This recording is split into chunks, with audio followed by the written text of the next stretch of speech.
भगवान के परम मंगलमय स्वरूप का वर्णन है, जिसको सुन करके सुखदेव जी महाराज जी से रहा नहीं गया।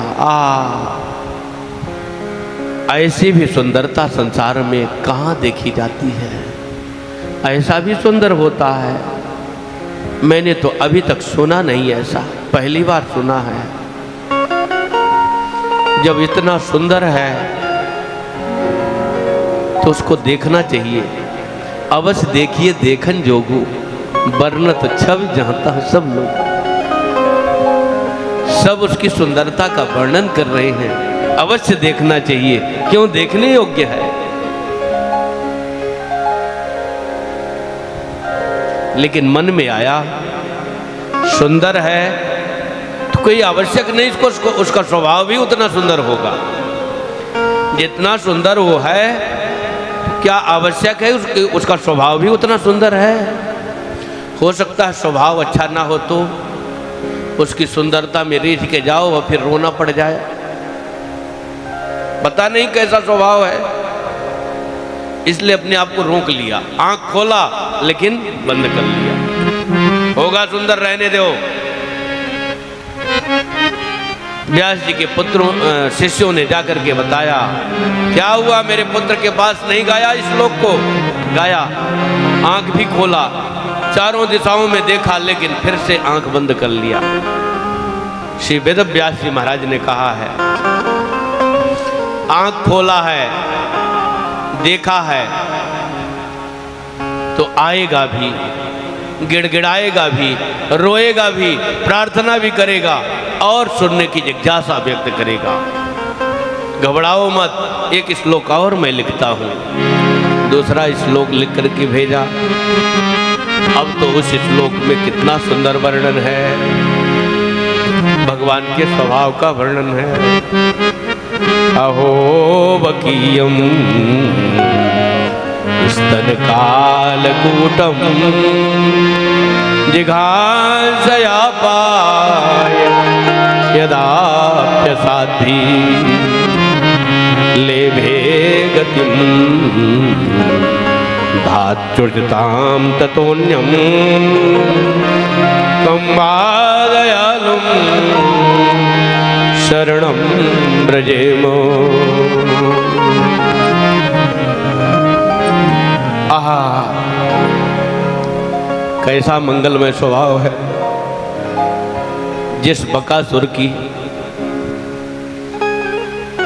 बहन बकी,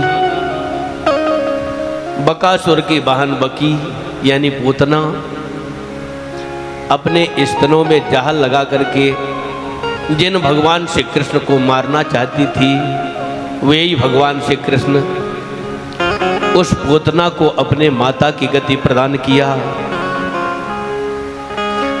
ऐसा दयालु कहाँ होगा जिसकी शरण में जा करके, जिसके चरणों में जा करके अपने दुख सुख की बात किया जाए, अपना दुख रोया जाए, अपने पापों को निवेदन किया जाए कि मेरी स्थिति ऐसी है, अब मेरा संभार करोगे कि नहीं करोगे। किसके पास कहा जा सकता है? जो ऐसा दयालु स्वामी हो उसी के पास तो कहा जा सकता है। एक आई मारने और दूसरे ने क्या किया?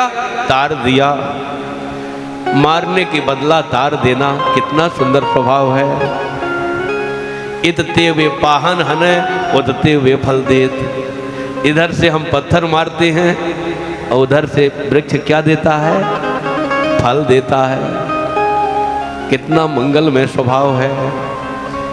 ऐसा स्वामी कहाँ होगा जिसकी शरण में जाकर के अपना दुखड़ा रोया जाए, जिसकी शरण में जाया जाए। इस बात को सुना है, दौड़ पड़े श्री सुखदेव जी महाराज, दौड़ पड़े। दौड़ते दौड़ते दौड़ते दौड़ते आए और श्री अपने पूजनीय पिता व्यास जी महाराज जी के चरणों में गिरे।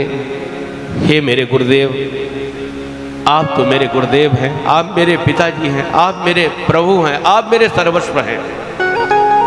मैंने आपके शिष्यों से सुना है आपने 18,000 श्लोकों की इसी प्रकार की संहिता एक तैयार किया है, परमहंस संहिता, ऐसा मैंने सुना है। उसका अध्ययन करना चाहता हूं मैं आपके चरणों में। वेद व्यास जी महाराज ने कहा मैं कैसे मान लूं आप परमहंस हो, मैं मान कैसे लूं?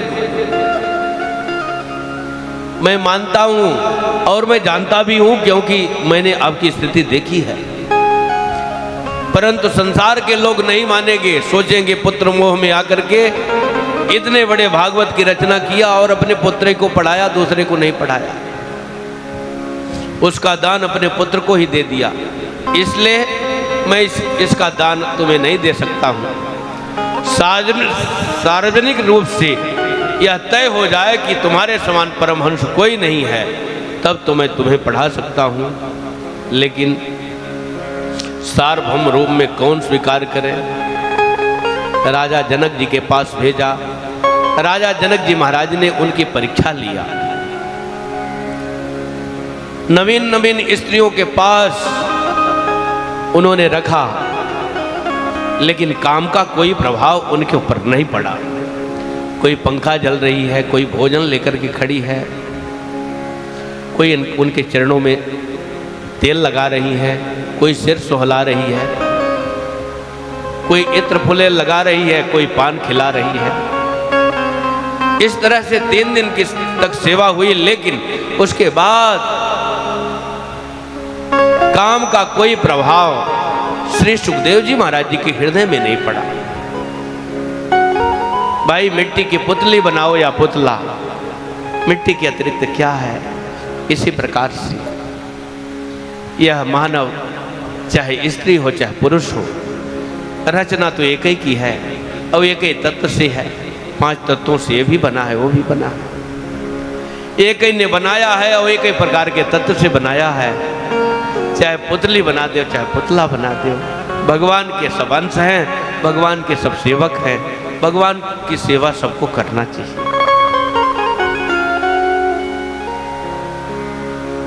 भगवान ने जीने के लिए, जीव सुख से जीवन जी ले, इसके लिए नाना प्रकार की लीला और रचना संरचना किया है, लेकिन यहाँ कोई किसी का नहीं है, ठाकुर जी के सब हैं, हम भी हैं और हमारे जो हैं वो भी भगवान के हैं। तो सब में सब के साथ प्रेम से जीते हुए अपनी जिंदगी भगवान को समर्पित करते हैं, सेवा करें, उनके होकर के जीवन जिए, यही जीवन की सार्थकता है। पहले आने पर 3 दिन तक दरवाजे पर खड़ा कर दिया, खड़े रहो तब मिलेंगे जनक जी महाराज। 3 दिन तक खड़े रहे, लेकिन मंद मंद मुस्कुराते हुए, कोई क्रोध के चिन्ह नहीं दिखे। तो दौड़ते दौड़ते श्री सुखदेव जी महाराज जी के चरणों में आकर के जनक जी महाराज गिरे और कहते हैं, भगवान आप तो वेदांत के सशक्त हस्ताक्षर हैं, आपको वेदांत भला कौन पढ़ाएगा? आपके पिताजी ने कहा था, इसलिए मैंने परीक्षा लिया, क्षमा करना। और सुखदेव जी महाराज जी की के लिए घोषणा कर दिया, सारे संसार में घोषणा कर दिया, सुखदेव जी के समान इस संसार में कोई भी परमहंस नहीं है।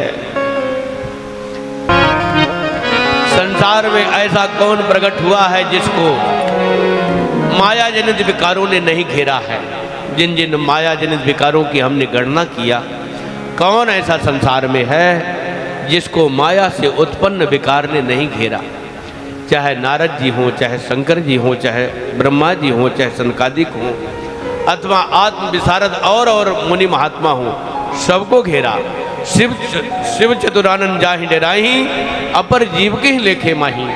व्याप रहो संसार महु, माया कटक प्रचंड, सेनापति कामादि भट्ट, दंभ कपट का पाखंड। सोदासी रघुनाथ की, समझे मिथ्या सोपी, छूटन राम कृपावन, नाथ कहाँ पदरो। यह माया तो भगवान की दासी है, फिर भी भगवान के कृपा के बिना नहीं छूटती है। इसीलिए माया को छोड़ करके माधव का भजन किया जाता है। तो ये माया क्या हो जाती है? चेरी बन जाती है, पीछे पीछे गुलामी करती है।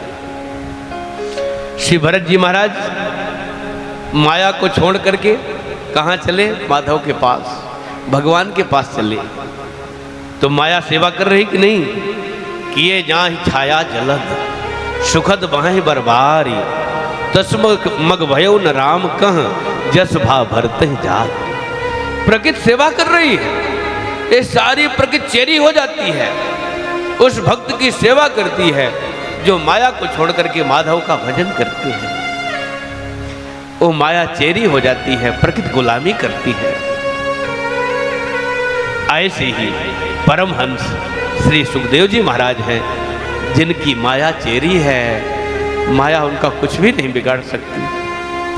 शिव के चाप सकई को तासु बड़ रखवार रमापति जासु।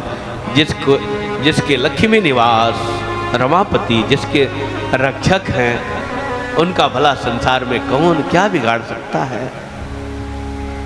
श्री ठाकुर जी ने जन्म के पहले ही वचन दिया है, माया तुम्हारा कुछ नहीं बिगाड़ेगी। उनको अभिमान भी नहीं है कि माया मेरा कुछ नहीं बिगाड़ पाई। श्री जनक जी महाराज जी से प्रमाण पत्र मिल गया है। प्रमाण पत्र लेकर के पिताजी के चरणों में आए और चरणों में रखा। इन्होंने मुझे पास किया है, जिनके पास आपने भेजा था। श्री सुखदेव जी महाराज ने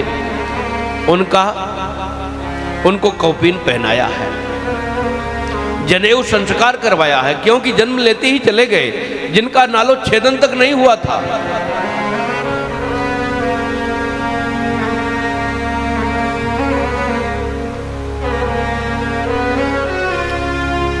ऐसे अवसर पर जन्म लेते ही चले गए, नालो छेदन नहीं हुआ, जिनका कर्ण भेदन नहीं हुआ, जिनका जनेऊ संस्कार नहीं हुआ,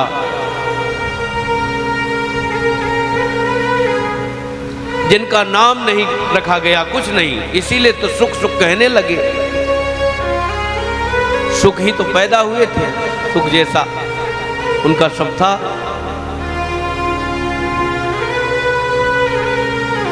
सुखदेव जी तो नित्य पार्षद हैं भगवान के, वे संदेशा पहुंचाते हैं।